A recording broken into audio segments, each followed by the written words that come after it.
Picture this. You're sitting in a chilly, sterile exam room. You've signed up to participate in a clinical trial for a brand new medical device. Right. Sitting on that crinkly paper. Exactly. The crinkly paper. And maybe it's one of those radiofrequency wands or like a specialized laser treatment designed to rejuvenate tissue. Which are becoming super common, yeah. Yeah, they are. So the doctors running this trial, they have one primary goal today. They need to figure out if this expensive, high-tech device actually worked to improve your tissue hydration, specifically your mucosal tissue. Right, that's the whole point of the trial. So the doctor walks in, looks you up and down, pulls out a clipboard, and just asks, well, do you feel more hydrated? And you might say, sure, I guess so. But here's the crazy part. Historically, that kind of subjective guessing was often the actual baseline for measuring tissue health. Yeah, it's wild. They would literally just look at it under a bright light and, make an educated guess. Which is insane to me. It sounds absurd when you put it that way, doesn't it? But you are entirely right. I mean, it's the equivalent of asking someone if they feel warm rather than just, taking their temperature with a precision thermometer. Right. When we are talking about clearing a new medical device through regulatory bodies or proving actual clinical efficacy, researchers just can't take your word for it anymore. They need hard, objective, mathematically quantifiable data proving that the cells themselves have physically transformed. Okay, let's unpack this, because if doctors can't just eyeball it anymore, how do they actually measure it? And that is the core mission of our deep dive today.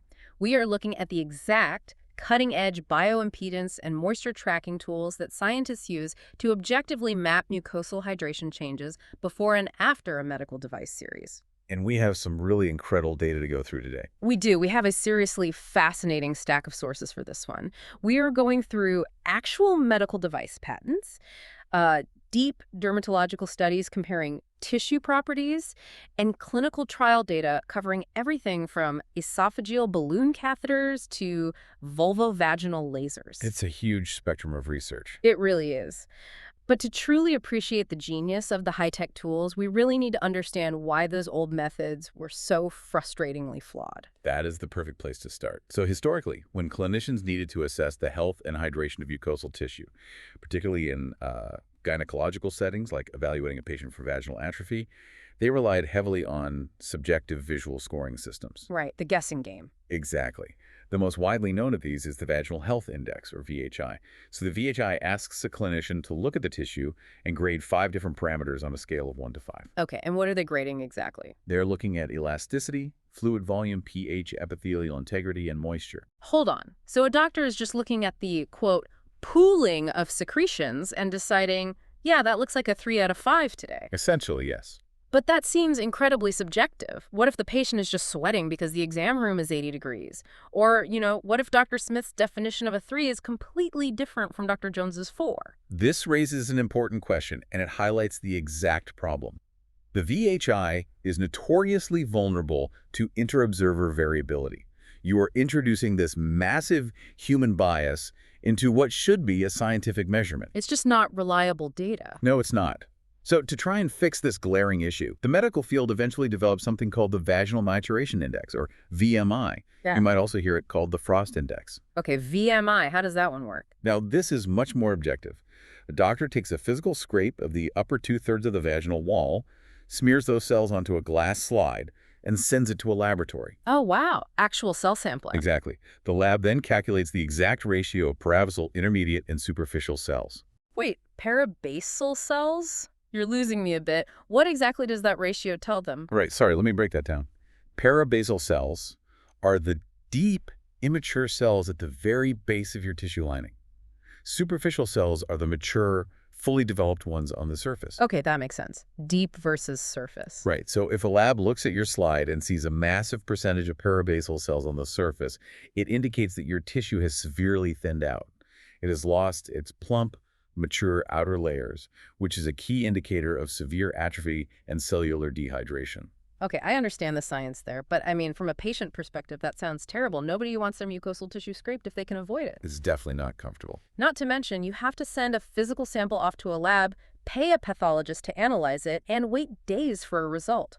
Sure, it's objective, but if I'm a patient coming in every few weeks for a follow-up after a laser treatment, They can't possibly be doing painful tissue scrapes every single time just to see if it's working. You've hit the nail on the head. The VMI gives you a definitive cellular snapshot, but it completely lacks clinical practicality for rapid, repeated monitoring. It's just too invasive for constant check-ins. Exactly. And that tension right there, the desperate need for something as mathematically objective as a lab smear, but as fast and painless as a quick visual check, is what drove the invention of electronic surface measurements. The medical community realized they had to stop eyeballing the tissue, stop scraping it, and basically let physics do the heavy lifting. So how do we use physics to measure water without actually extracting the water? We use an instrument called the corneometer. Specifically, the sources highlight the corneometer CM825. This device doesn't look at cells under a microscope. Instead, it measures electrical capacitance. Okay, you're going to have to explain that, because how does electricity tell us about hydration? It's a brilliant piece of engineering, honestly. Yeah. The corneometer has a tiny probe. The surface area is less than 1 square centimeter. Inside that probe is an interdigital grid of gold electrodes. Oh, wow. Gold electrodes. Yeah, and they're covered by a very thin layer of vitrified material. Vitrified, like glass. Exactly, a glass-like substance, only about 20 micrometers thick. When this probe touches the skin or the mucosa, it emits a low-frequency, resonating electrical field into the tissue. Just a tiny electrical pulse. Right. Now, here is the key physiological fact. Water has a remarkably high dielectric constant compared to almost any other substance in the human body. Dielectric constant, let's translate that. What does that actually mean in plain English? Think of it as a substance's ability to store electrical energy in an electric field. Oh, okay. Yeah, so fat and protein have very low dielectric constants. They don't store that energy well at all, but water stores it incredibly well. So it's basically a water detector. Exactly. When the corneometer sends that electrical field into your tissue, the tissue's overall capacitance, its ability to hold that charge, changes drastically depending on exactly how many water molecules are present. That is so cool. It is. The device detects that tiny frequency shift, runs it through a processor, and gives the doctor a hard, undeniable number. It's called an arbitrary unit, or AU, ranging from 1 to 120. It almost sounds like, you know when you were doing renovations and you use a stud finder on drywall? Oh, yeah? Like you drag it across the wall, and it doesn't have to punch a hole through the paint to know where the wooden beam is. It uses an electrical field to sense the change in density beneath the surface. The corneometer is essentially doing the exact same thing, just for water molecules. It doesn't break the skin, but it knows exactly what is hiding underneath. That is a phenomenal analogy. It really is a biological stud finder. And the depth it measures is highly intentional, too. The engineers designed it to measure precisely 10 to 20 micrometers into the stratum corneum, the outermost layer of the tissue. Why so shallow, though? Why not measure deeper to see the whole picture? Because if the electrical field penetrated any deeper, it would hit the underlying capillary blood vessels. Oh, and blood is mostly water? Right. Blood is obviously full of water. If the machine read the blood flow, it would completely skew the data, making the tissue appear artificially hydrated when, in reality, the surface cells might be totally parched. By keeping the field shallow, it isolates the reading strictly to the structural tissue hydration. Okay, that makes total sense. But if we're trying to figure out if a medical device is genuinely improving mucosal health, surface moisture isn't just about what's trapped in the tissue, right? It's also about what is leaking out. What do you mean? Well, if I have a bucket with a hole in it, it doesn't matter how much water I pour in. It's functionally useless. Exactly. And that brings us to the second half of the surface measurement equation, the telemeter TM300. Where the corneometer measures the water resting inside the tissue, the telemeter measures something called transepidermal water loss, or TEWL. So it measures evaporation. Yes, it calculates the exact rate at which water is evaporating off the surface of the barrier. Measuring the leak in the bucket. Precisely. Yeah. And there is a really fascinating dermatological study in our sources that perfectly illustrates why you need both of these devices to understand true tissue health. Oh, the one from Thailand. Yes. The researchers conducted a comprehensive study on 99 healthy Thai women in Bangkok, ranging from ages 20 to 69. They used the corneometer and the tuometer to map the bioelectrical properties of vulvar skin, and then compared it to the skin on the inner forearms of the exact same women. Okay, so mapping a specialized, occluded mucosal zone against normal, everyday skin, what did they find? I'd imagine the vulvar area is much more hydrated, right? You would think so, given that it's an occluded environment subject to bodily secretions. And indeed, the thermometer showed that the rate of evaporation of TEWL was significantly higher in the vulvar areas compared to the forearm. Water was evaporating off the tissue at a very high rate. Which implies there's a lot of water there to begin with, I I mean, it's assume. the logical assumption, right? But when they use the corneometer to measure the actual capacitance the water held inside the cells, it showed the exact opposite. Wait, really? Yes, the internal moisture capacitance in the vulvar tissue was actually slightly but significantly lower than the forearm skin. It's evaporating a ton of water, but actually holding on to less of it. Yes, and that paradox is exactly why this dual measurement is so crucial for clinical trials. Mm. A high evaporation rate does not automatically equal high internal hydration. Wow. In fact, in many mucosal tissues, it indicates a highly permeable, compromised barrier that is hemorrhaging moisture. Basically, sweaty or moist on the outside does not mean healthy on the inside. That is a massive distinction for anyone undergoing these therapies. If your doctor just looks at the tissue and sees surface moisture, they might give you a high VHI score. But these electronic tools prove the tissue is actually failing to retain its own water. Exactly. And the study was groundbreaking for another reason, too. Previously, almost all baseline data for these devices was gathered from Caucasian women. By running this extensive trial in Bangkok, scientists confirmed that these baseline bioelectrical mechanisms are consistent across ethnicities. That's incredibly important. It is. It proved that capacitance and evaporation offer a universal objective language for tracking tissue regeneration. I love how precise that is. But, I mean, if you think about it, anyone who has ever tried to use a smartphone touchscreen with wet hands knows that electronics can be finicky. Oh, absolutely. The sources mention that measuring evaporation, in particular, is incredibly sensitive to the environment.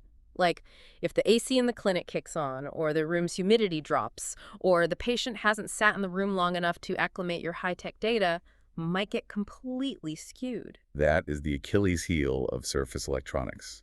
They are brilliant, but they're fragile, which is why researchers sometimes pivot away from electronics entirely when they need bulletproof, undeniable proof of mucosal moisture. So what's the alternative? We can't go back to just guessing. We don't. We use one of the most elegant, low-tech solutions in our entire source stack, the modified Schirmer test. Oh, I've heard of the Schirmer test. If you go to an ophthalmologist because you have dry eyes, they sometimes hook a tiny strip of paper over your lower eyelid, make you sit there, and then check how many tears the paper soaked up. Exactly. It's been used in eye care for decades. But gynecological researchers realized that mucosal tissue behaves similarly across the body, so why not adapt this highly objective mechanical test for vaginal hydration? So how do they adapt it? Do they just stick paper in there and hope for the best? Not at all. The methodology is incredibly strict to ensure reproducibility. They take a specialized, mathematically calibrated strip of filter paper. Okay. The clinician places it at the exact 7 o'clock position near the hymenal tissue and leaves it there for precisely 5 minutes.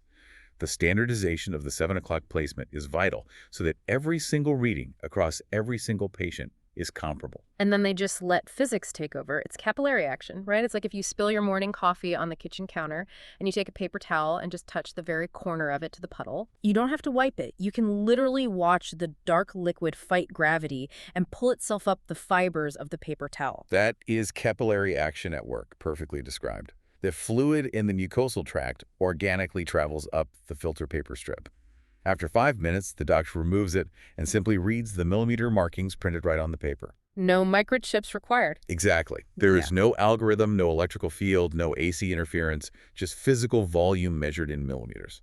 Okay, but does it actually give us meaningful data for clinical trials? Like, can they see a real difference? Oh, absolutely.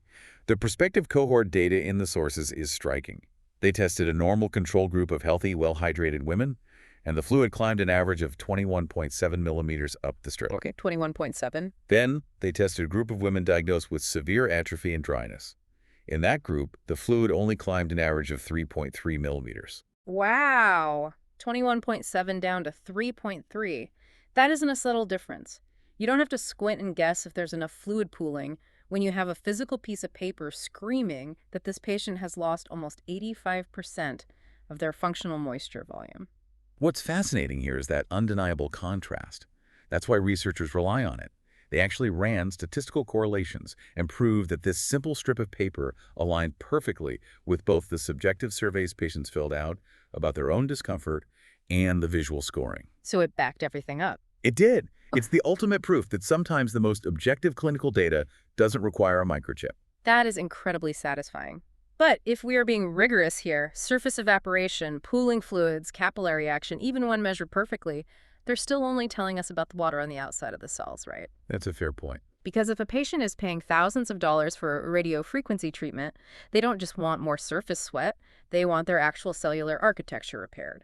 So how do we bridge the gap between surface puddles and deep internal cellular health? To do that, we have to move beyond simple surface capacitance and introduce a monumental leap in diagnostic science: bioelectrical impedance vector analysis, or BVA. BVA. Okay, I've seen impeded scales at the gym that claim to measure body fat. Is this the same thing? It relies on similar basic physics, but BVA is exponentially more advanced. Gym scales just shoot a generic current and use math to guess your fat percentage. BVA directly measures how an electrical current navigates the microscopic architecture of your cells. Okay, how does it do that?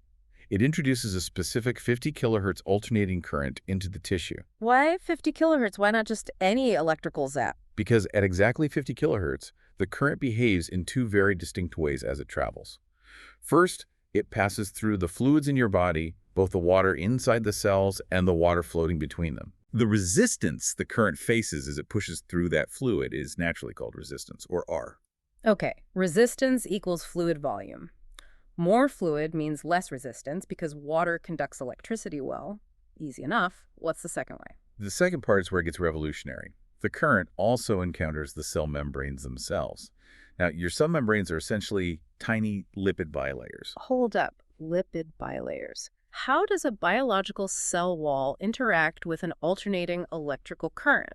We are talking about biology here, not a circuit board. It is biology, but at a microscopic level, cells act like electronic components. A lipid bilayer is basically a sandwich of fat molecules. Because fats don't conduct electricity well, these cell walls act as physiological capacitors. Oh, wow. They store the charge. Yes, they actually temporarily store the electrical charge as it tries to pass through. The opposition caused specifically by these dense, healthy cell membranes is called reactance, or XC. Oh, that's fascinating. So resistance tells you how much water is there, but reactance tells you how dense and healthy the actual cell walls are. Exactly. Healthy, plump, intact cells create high reactance. Damaged, leaky, shriveled cells create low reactance. But the true genius of BIVA isn't just capturing those two numbers, it's how it visualizes them. Right, because earlier you mentioned that older bio-impedance machines just use math algorithms to guess your hydration. Yes, and those algorithms are fundamentally flawed. They take your resistance, plug it into a generic equation that factors in your height, weight, and gender, and just spit out an estimate. Which seems risky. It is, because those equations assume everyone's body composition behaves the exact same way. They assume a pound of muscle on an elite marathon runner holds the exact same amount of water as a pound of muscle on someone recovering in an ICU. Which is obviously impossible. You can't just apply an average math equation to a sick patient and expect clinical accuracy. Here's where it gets really interesting. You can't. So BIVA throws the algorithmic guesswork completely in the trash. Thank goodness. It takes the raw, unedited resistance and reactance numbers and plots them as a single point on a specialized graph, the argc graph. This graph features tolerance ellipses. Think of them as rings on a target. There's a 50% inner circle, a 75% middle ring, and a 95% outer boundary based on healthy population norms. So it's a literal visual map. You get a vector and arrow plotted on this target, and just by looking at whether that arrow is stretching out or shrinking down, a doctor can immediately see if your cells are dehydrated or if your body is dangerously overloaded with fluid. Exactly. And it does this completely independent of your body weight. Independent of body weight is the critical phrase here. That is exactly why BIOM is trusted in life or death medical scenarios. The sources detail its use in cardiac trials using devices like the BioScan Touch i8. Okay, how do they use it for the heart? In cardiology, doctors use BVOA to find a heart failure, patient's exact dry weight, separating the water inside the cells from the water pooling outside of them. When a patient's heart starts failing and they begin retaining fluid in their lungs or tissue, BIVA sees the vector shift instantly, long before the physical weight on a scale changes enough to trigger a warning. That is incredible for full body monitoring. But if you're a patient in our hypothetical clinical trial for a mucosal device, you don't need your whole body measured. You just need your esophagus or your vaginal tract measured. How do they take that massive whole body BVA technology and shrink it down to work inside a hollow tube? That is where the engineering gets truly sci-fi. To answer that, we look at the fascinating world of smart catheters. Our sources include a highly detailed U.S. patent for a mucosal impedance catheter specifically designed for the esophagus. I read this part of the patent and it blew my mind. Because the problem with measuring a tube like the esophagus is that it's mostly empty space. Right, it's a collapsible tube. Exactly. If you just stick an impedance sensor down someone's throat, it might just measure the empty air. Or like a pool of stomach acid. You have to guarantee the sensor is touching the actual tissue wall. Exactly. So the inventors created a catheter with a highly controllable inflatable balloon at the tip. Mounted completely around the exterior of this balloon are multiple, flexible impedance sensor electrodes. So it's a balloon covered in sensors. Yes, the doctor inserts the deflated catheter into the target area. Once it's in the exact right position, they inflate the balloon. As it expands, it forces those tiny electrical sensors directly and firmly against the 360-degree interior wall of the mucosa. And the patent revealed something amazing about what happens when they do that. They found that when mucosal tissue is damaged, say, from years of chronic acid reflux burning the cellular lining, the tissue actually changes its electrical behavior. It develops elevated ion permeability. It basically becomes leaky. Yes. Because the cellular structure is degraded and leaky, its electrical impedance is noticeably lower than healthy, tightly packed tissue. The 50 kilohertz electric current just rushes right through the damaged spots because there are no healthy cell walls to create that reactance we talked about earlier. But what I love most is how they use the balloon's physical pressure to expose the invisible damage. The system actively monitors the electrical impedance as the balloon inflates and applies more and more physical pressure against the tissue wall. This is the genius of the design. Healthy mucosa is resilient. As the balloon presses the sensors harder against the healthy tissue, the impedance remains relatively flat and stable. The cells hold their ground. They don't collapse. Right, but the damaged mucosa is structurally weak. As the balloon applies more physical pressure, the damaged tissue just gives up, showing a sharp, dramatic drop in electrical impedance. It's exactly like pressing on a sponge. If you take a brand new, dense kitchen sponge and press on it, it pushes back, it holds its structure.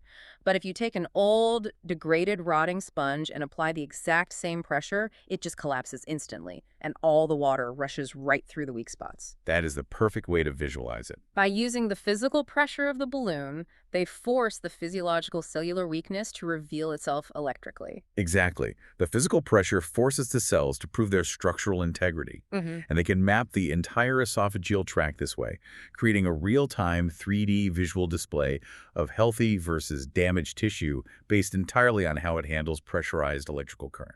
And this kind of localized smart sensor approach is spreading too.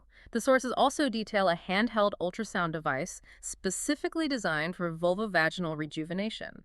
It isn't just a wand that blasts energy into the tissue, it's actively diagnosing while it treats. Yeah, that's a huge step forward. It has sensors embedded directly in the acoustic coupler that measure tissue impedance, local humidity, and temperature simultaneously. It represents the ultimate convergence of diagnostics and therapeutics.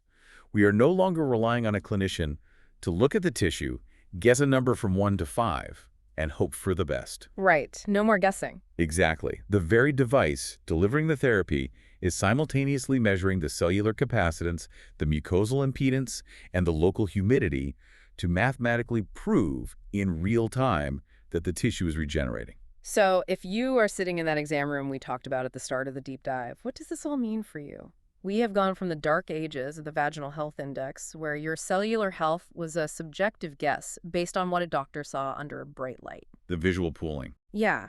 We explored how the corneometer uses tiny gold electrodes to read surface capacitance without being tricked by your blood vessels. We saw the toemeter prove the paradox that high surface evaporation often hides internal dehydration. We marveled at the undeniable, low-tech physical proof of capillary action in the Schirmer test. And finally, we dove deep into the cellular matrix with BIVA and pressure-regulated balloon catheters, using alternating electrical currents to expose leaky, damaged cells.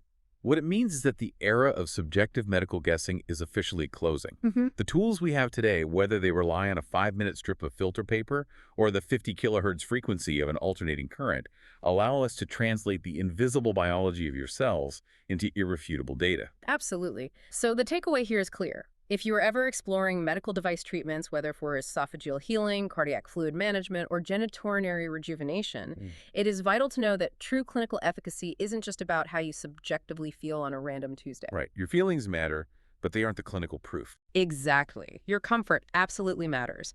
But true, lasting efficacy is backed by rigorous, objective physics that proves, on a microscopic level, that your cells are genuinely healthier, structurally tighter, and deeply hydrated.